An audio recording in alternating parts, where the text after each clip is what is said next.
Have you ever spoken a few words to a stranger, only to realize you've just rewritten your entire destiny?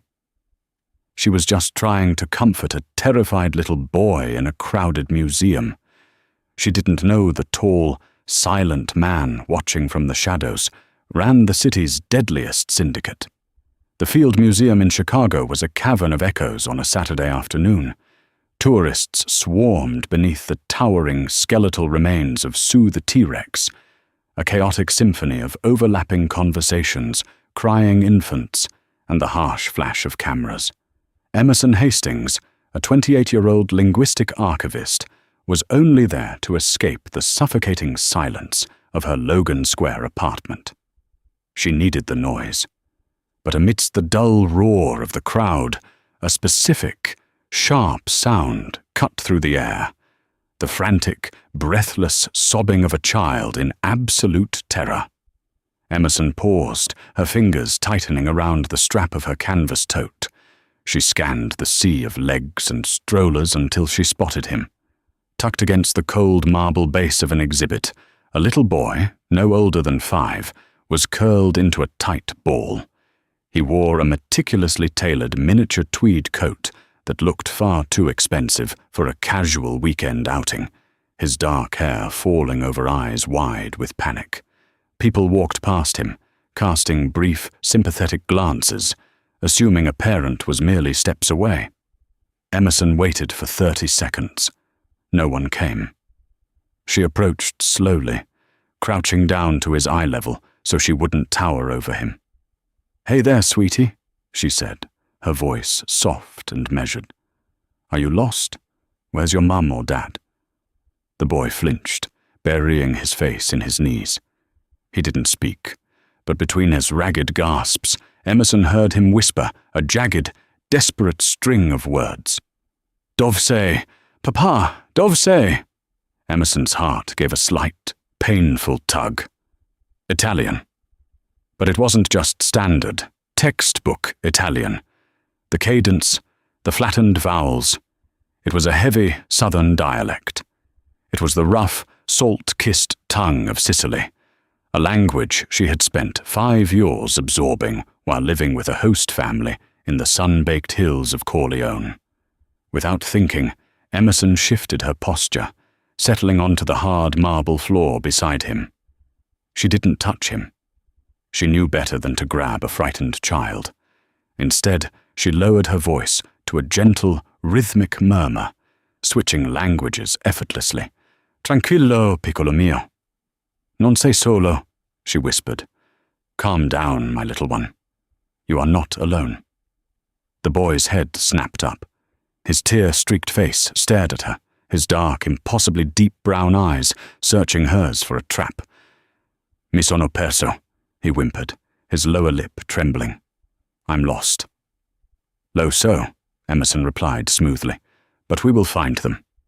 What is your name?" "Leo." "Leo, a brave name for a brave boy." "My name is Emerson."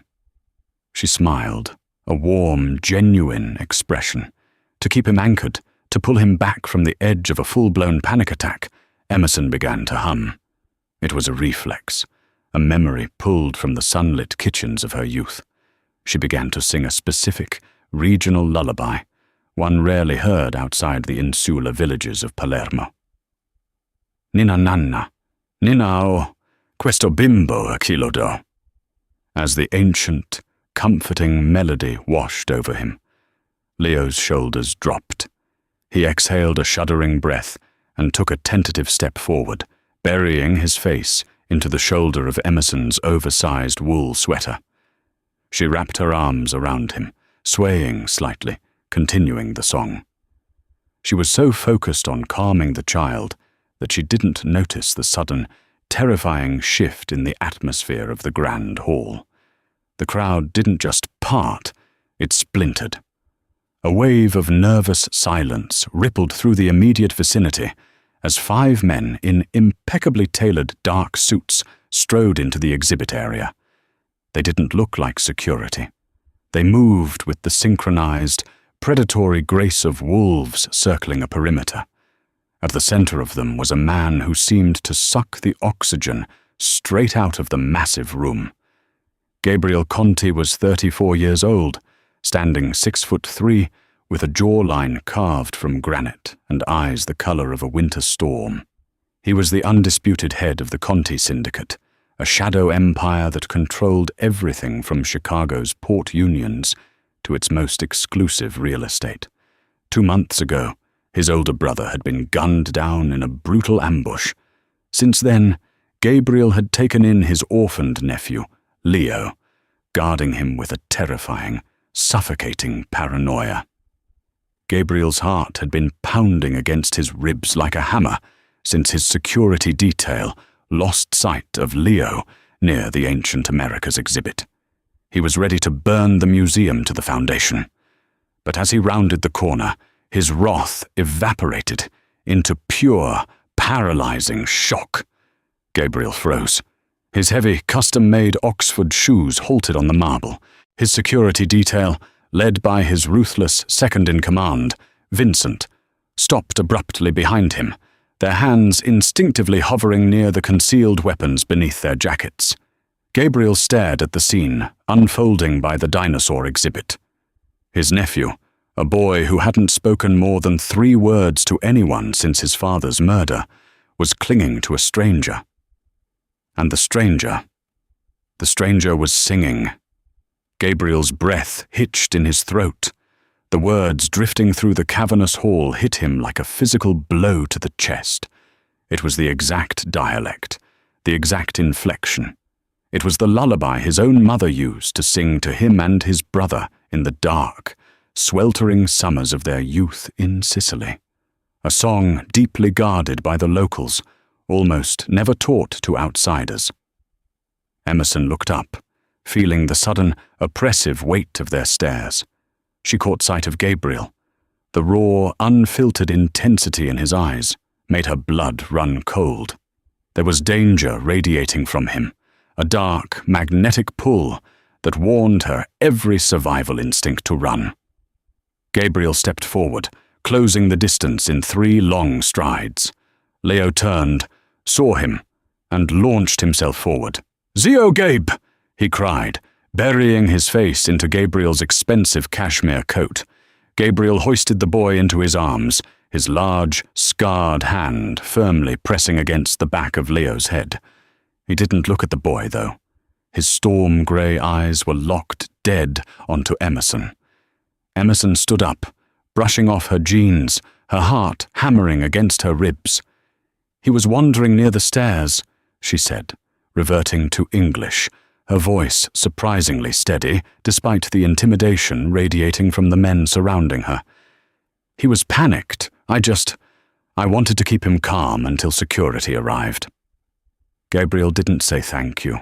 He didn't smile. He just stared at her, dissecting her features, the messy auburn hair, the pale skin, the distinct lack of fear in her hazel eyes. "Where did you learn that song?" Gabriel's voice was a low, gravelly baritone that commanded absolute obedience. Emerson swallowed hard, taking a half step back. "I lived in Italy for a while. Excuse me, I need to go." Without waiting for his permission, she turned and walked away, disappearing quickly into the thick crowd of tourists heading toward the exit. She didn't look back. If she had, she would have seen Gabriel standing perfectly still, watching the exact spot where she had vanished. Vincent stepped up beside him, adjusting his earpiece. "Boss, we have the perimeter secured. Should I send someone after her?" Gabriel tightened his grip on his nephew. His mind raced, calculating 1,000 impossibilities. A random American woman singing a dead family's lullaby to the air of his syndicate in the middle of Chicago. There were no coincidences in his world, only threats and beautifully disguised traps. "No," Gabriel whispered, his voice dangerously soft. "Don't touch her. Just track the museum's exterior cameras. Get her face. Get her license plate." He turned his icy gaze to Vincent. "Find everything about her, down to the exact hour she was born." 3 days had passed, and Emerson Hastings was slowly losing her mind. It started with a subtle prickle at the back of her neck when she walked down Milwaukee Avenue to get her morning coffee. Then it was the sleek, black Lincoln Navigator idling outside her apartment building in Logan Square, always parked just slightly out of sight, but never moving. Emerson wasn't a paranoid woman, but growing up as the daughter of a prominent investigative journalist had taught her to recognize when she was being watched. She sat at her small, cluttered kitchen table, rubbing her temples as she stared at a stack of overdue medical bills. Her father, Thomas Hastings, was currently residing at the Oakbrook Terrace Memory Care Facility. The cost of keeping him comfortable as his Alzheimer's progressed was astronomically high, eating through her meager freelance translating income like acid. Suddenly, a sharp knock at her door made her jump. She approached the door cautiously, peering through the peephole. A courier in a crisp uniform stood in the hallway, holding a thick, wax-sealed envelope. Emerson opened the door on the chain. "Emerson Hastings?" the courier asked boredly. "Yes." "Delivery. Needs a signature." Emerson signed the electronic pad and took the heavy envelope. She locked the door behind her and tore it open. Inside, resting on top of a stack of aged, yellowing documents, was a cashier's check. Emerson gasped. The check was made out to her in the amount of $25,000. Beneath it was a heavy cardstock letterhead embossed with a single silver C. "Ms. Hastings, your expertise in obscure Southern Italian dialects has been highly recommended. The enclosed documents are of immense historical and personal value. The check is your retainer. Bring your preliminary translation to the Conti Holdings Tower on Wacker Drive tomorrow at 3 p.m. Do not be late." There was no signature. Across the city, in a glass-walled penthouse overlooking the grey, churning waters of the Chicago River, Gabriel Conti stood nursing a glass of Macallan 25. The city stretched out beneath him like a sprawling game board, but his focus was entirely on the dossier resting on his mahogany desk. Vincent sat on one of the leather sofas, watching his boss carefully. "Emerson Jane Hastings," Vincent recited from memory, having memorized the file. 28. No criminal record. Father is Thomas Hastings, former investigative reporter for the Tribune, currently suffering from late-stage dementia. Mother died of leukemia when she was 10. Gabriel took a slow sip of his scotch. "And her time in Italy?" "That's where it gets complicated, boss," Vincent said, leaning forward. "She lived in Corleone for 5 years, from ages 18 to 23. She stayed with the Roselli family as an au pair and English tutor." Gabriel's grip on his crystal glass tightened so hard his knuckles turned white. The Rosellis. They weren't just a random Sicilian family. They were a mid-tier Mafia clan deeply allied with the very people who had ordered the hit on Gabriel's brother. "She lived with our enemies for 5 years, Gabriel murmured, the ice clinking against the glass. "And she just happens to bump into Carlo's son at a museum, singing my mother's lullaby." "It could be a setup," Vincent agreed darkly. "The Rosellis could have planted her, a sleeper agent. They know you're looking for a translator for the encrypted ledgers we seized from Carlo's safe. Maybe they want her to feed us false translations. Or maybe," Gabriel said, turning to face his underboss, his eyes flashing with a dangerous, predatory light. "She's exactly what she appears to be, a desperate woman drowning in medical debt who just happened to be in the wrong place at the wrong time." "What's the play?" "We bring her into the inner circle," Gabriel said smoothly, walking back to his desk and closing the file. "We give her the real ledgers. We watch her every move, listen to her every phone call. If she's a spy for the Rosellis, she'll slip up, and I will personally put a bullet in her head. If she's innocent..." Gabriel's voice trailed off, the memory of her scent, vanilla and old books, flashing unbidden into his mind. We'll see. The next afternoon, Emerson stood in the lavish lobby of Conti Holdings, feeling entirely out of place in her thrifted blazer and practical flats. The security detail in the building was alarming. Men with earpieces tracked her with cold, calculating eyes from the moment she stepped off the street. A sleek secretary escorted her into a private elevator that shot up to the penthouse level. When the doors opened, Emerson was led into an office that felt more like a modern fortress. Dark woods, imported Italian marble, and floor-to-ceiling bulletproof glass. Behind the massive desk sat the man from the museum. Emerson's blood ran cold. The sheer force of his presence pinned her to the floor. Gabriel Conti wasn't wearing a coat today. His crisp black dress shirt hugged the broad, muscular lines of his shoulders. The sleeves rolled up to reveal a sprawling canvas of dark, intricate tattoos creeping up his forearms. Gabriel looked up from his paperwork. His grey eyes locked onto hers, stripping away her defences in a fraction of a second.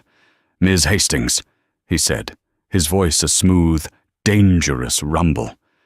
"You're exactly on time." Emerson swallowed the lump of panic in her throat. "You're the man from the museum, with the little boy." "Leo," Gabriel provided, leaning back in his leather chair and steepling his fingers. "My nephew. And I am Gabriel Conti." Emerson recognized the name instantly. Anyone who grew up reading her father's crime articles knew the name Conti. They were royalty in the Chicago underworld. Suddenly, the $25,000 check in her purse felt like a ticking bomb. I can't take this job," Emerson blurted out, taking a step backward toward the elevator. "I brought your check back. I don't want any trouble." "There is no trouble, Emerson," Gabriel said softly, using her first name with a casual intimacy that sent a shiver down her spine. He stood up, slowly walking around the desk. He moved like a panther, silent, lethal, utterly in control. "Unless you have something to hide." He stopped mere inches from her. The height difference forced her to tilt her head up to meet his gaze. She could smell his cologne, a heady mix of bergamot, smoke, and danger. "I know you lived with the Roselli family in Sicily," Gabriel murmured, his voice dropping to a hypnotic, terrifying whisper. He reached out, his warm, rough fingers gently brushing a stray lock of auburn hair behind her ear. Emerson gasped at the sudden contact, paralyzed by the electricity shooting through her veins. "I know your father is dying in Oakbrook. I know you're drowning in debt." "Are you threatening me?" Emerson breathed, her chest rising and falling rapidly.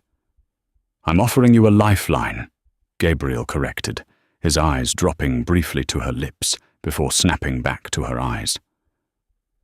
"The documents you received are encrypted ledgers. They belong to the men who murdered my brother. I need them translated perfectly. If you do this for me, your father's medical bills disappear forever." He leaned in closer, his lips hovering dangerously close to her ear. "But if I find out you're lying to me, Emerson, the consequences will be worse than death." Emerson stood trapped in his shadow, her heart pounding a frantic rhythm against her ribs. She was staring into the eyes of a monster, but the terrifying truth was, she couldn't look away. For 3 weeks, Emerson's world shrank to the dimensions of a windowless, climate-controlled vault deep beneath the Conti estate in Lake Forest. The walls were lined with soundproof acoustic panels, and the only company she had was the endless stack of leather-bound ledgers, a pot of black coffee, and the suffocating weight of Gabriel Conti's security detail, waiting just outside the heavy steel door. Translating the ledgers was a grueling, agonizing puzzle. The Roselli family hadn't just written in the Palermo dialect. They had constructed a phonetic cipher based on agricultural slang from the 1970s. It was brilliant, paranoid work. Words meant for shipping routes were disguised as olive harvest yields. Assassinations were documented as blight control. But Emerson was her father's daughter. Thomas Hastings had spent his life connecting invisible dots to expose Chicago's corrupt elite, and Emerson applied that same relentless, obsessive logic to the ink. She also had a shadow. Every night at exactly midnight, the heavy deadbolt of the vault would click open. Gabriel would step inside, always bringing the scent of crisp night air, expensive tobacco, and that dark, intoxicating bergamot cologne. He never wore his suit jackets down here. His holstered weapon was always visible against his ribs, a stark reminder of the violence he commanded. He would pour them both a glass of bourbon, sit on the edge of her massive oak workstation, and ask for progress. The olive yields from the port of Naples aren't matching the shipments to New York, Emerson said one Tuesday night, rubbing her exhausted eyes. She wore one of Gabriel's oversized dress shirts over her leggings. She had ruined her own blouse with spilled ink 3 days ago, and he had silently handed her his spare from the upstairs closet. The intimacy of wearing his clothes made her skin burn, but she refused to acknowledge it. "They're laundering the gun money through the shipping crates," Gabriel murmured, taking a slow sip of his drink. His eyes trailed down her neck, lingering on her collarbone before snapping back to the pages. "That's standard for the Rosellis. What about my brother? What about Carlo?" "I'm getting there, Gabriel," she whispered. The use of his first name had slipped out a week ago, and neither of them had corrected it. Gabriel set his glass down and reached out, his calloused thumb gently brushing a smudge of ink from her cheek. The touch was feather-light, entirely at odds with the brutal reputation of the man delivering it. "You look like you haven't slept in days, Emerson." "I have a deadline," she reminded him, her voice trembling slightly under his intense gaze. "My father's care."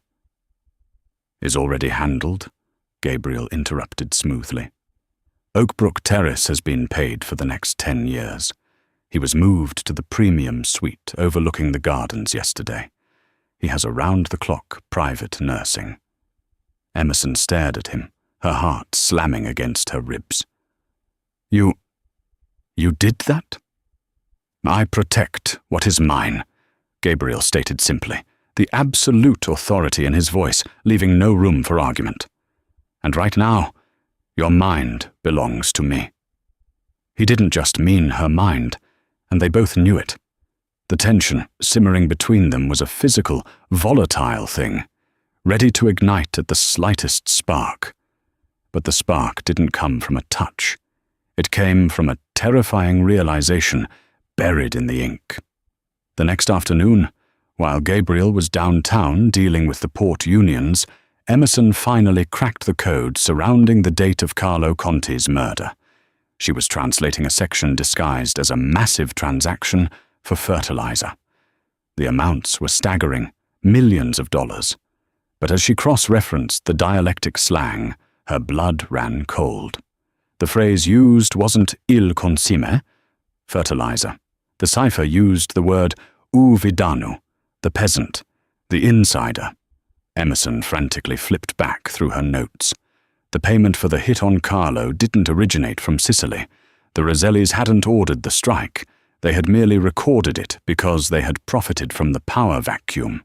The money for the hit had been wired from a local Chicago holding company, a company that, according to the ledger's specific Corleone slang, belonged to u cognatu, the brother-in-law, or, in syndicate terms, the second-in-command, Vincent. Emerson dropped her pen. The silence of the vault was suddenly deafening. Vincent, the man who stood at Gabriel's right shoulder, the man who had been the architect of Gabriel's security since Carlo died. Vincent had sold Carlo out to take control of the Chicago docks, and the Rosellis had simply watched it happen. The electronic keypad on the vault door suddenly beeped. Green light flashed. Emerson scrambled to cover her notepad with a blank file folder, her hands shaking violently. The heavy door swung open. It wasn't Gabriel. Vincent stepped into the vault, closing the door behind him with a soft, final thud. He wore his usual impeccably tailored suit, but the polite, deferential mask he wore around Gabriel was gone. His eyes were dead, calculating, and completely devoid of humanity. "Working hard, Miss Hastings?" Vincent asked, his voice echoing off the acoustic panels. "Gabriel isn't here," Emerson said, forcing her voice to remain steady. She subtly slid her hand toward the heavy brass paperweight on the edge of the desk.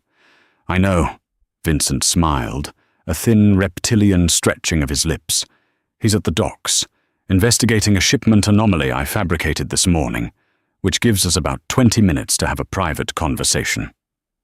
He walked slowly toward her workstation, pulling a suppressed pistol from his shoulder holster. He didn't point it at her. He simply laid it on the pristine leather of the desk, directly over the ledgers. "You're a very smart girl, Emerson. Your father was a smart man, too. Right up until his brain turned to Swiss cheese."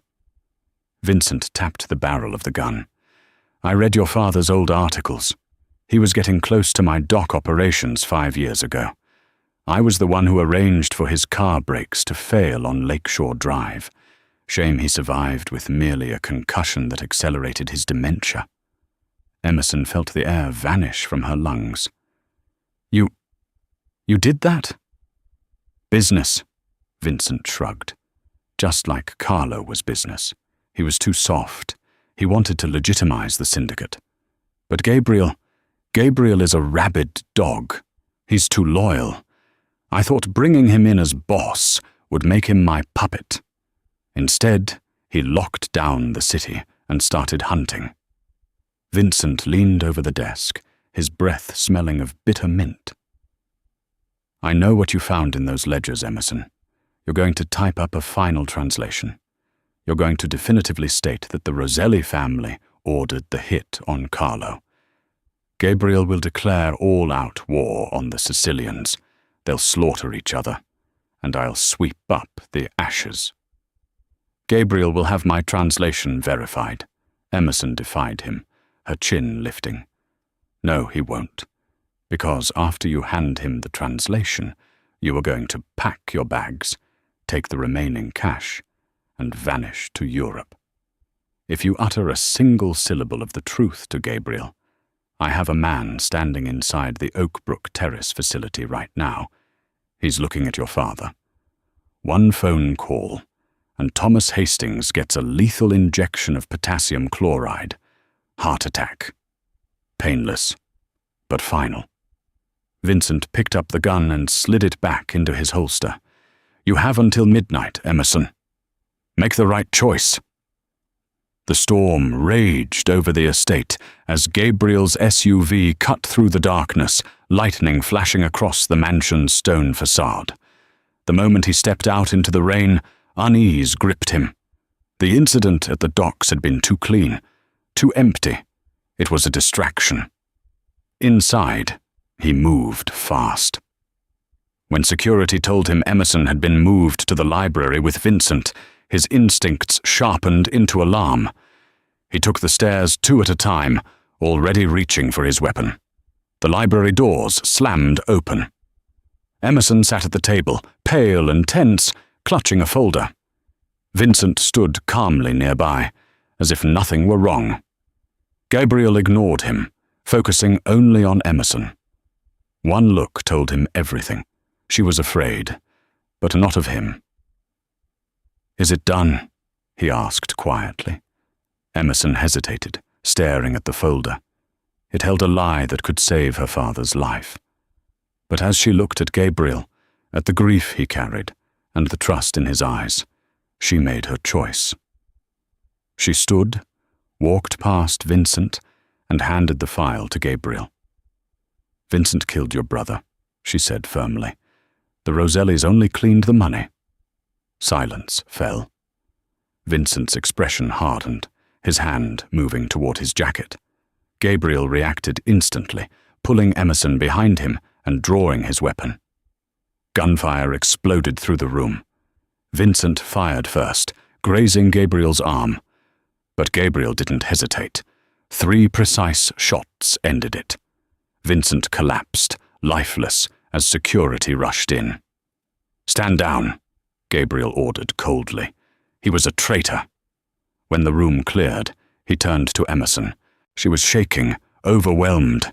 He pulled her close, his voice rough with fear. "Are you hurt?" "My father," she sobbed. He threatened him. Gabriel immediately called his men, ordering protection for her father. Then he cupped her face, steady and certain. "You're safe, I swear." Emerson looked at him, the dangerous man who had just killed without hesitation, and didn't pull away. Instead, she leaned into him. When he kissed her, desperate and fierce, she kissed him back, choosing him completely. Months later, everything had changed. On a quiet winter morning, Emerson stood in the Field Museum beside Leo, now safe and smiling. Gabriel joined them, no longer just a feared leader, but something more, protective, grounded. He wrapped his arms around Emerson gently. "Ready to go home?" he murmured. She smiled, taking his hand. This time she wasn't afraid of where that path would lead. From a frantic, terrifying encounter in a museum to the absolute ruler of a Mafia empire, Emerson's journey proves that sometimes the most dangerous risks yield the greatest rewards. Gabriel and Emerson conquered betrayal and emerged untouchable. Did you love this twisty, high-stakes Mafia romance? Let us know your favorite part in the comments below. Don't forget to like, share, and subscribe for more incredible, heart-stopping, dramatic stories.